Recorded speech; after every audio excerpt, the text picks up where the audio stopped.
श्री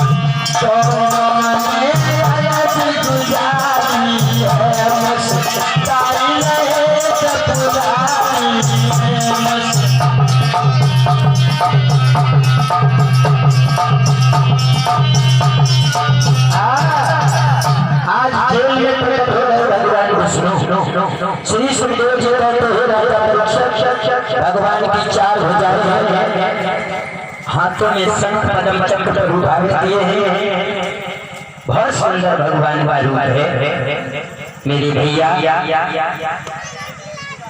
बस दिन भगवान की झांकी का जी भर के दर्शन किया, फिर दोनों ने हाथ जोड़े, दोनों रोने लगे, कंठ उठा हुआ है बोलने को होते हैं लेकिन बोल नहीं पाते सिवा रोने के।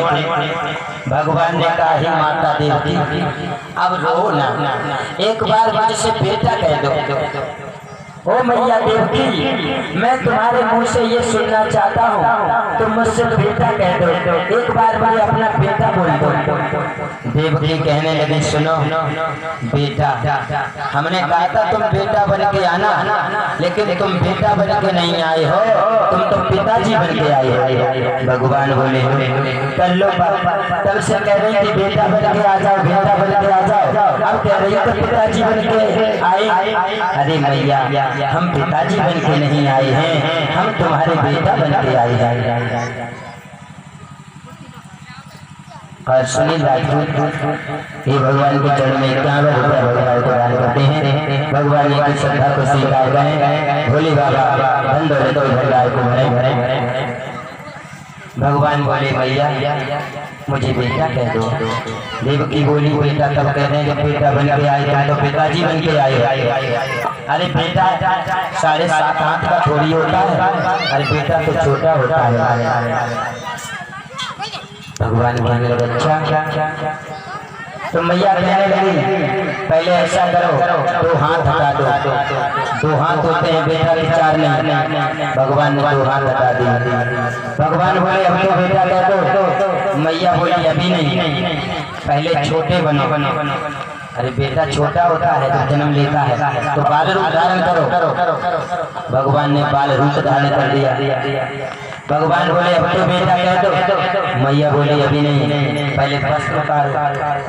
जब बच्चा जन्म लेता है कोई वस्त्र नहीं होता, निर्वस्त्र होता है। भगवान ने कहा बड़ा परेशान करती हो, कभी कहती हो 2 हाथ हटाओ, अब कहती हो छोटे हो जाओ, अब कहती हो नंगे हो जाओ। मैया बोला हाँ नंगे हो जाओ जल्दी, वस्त्र उतारो। भगवान ने सब वस्त्र उतार दिए, निर्वस्त्र हो गए। मेरे भैया जब पंचभौतिक ये शरीर जन्म लेता है माँ के गर्भ से, कोई शरीर पर वस्त्र नहीं होता। आज भगवान ने वस्त्र उतार दिया, निर्वस्त्र हो गए। देवकी से बोले माँ अब तो बेटा कह के गोद में ले ले। मैया बोली पहले रो तो सही। भगवान बोले मैया रोऊंगा नहीं, अगर रोया तो गजब हो जाएगा। क्यों? जवाब दिया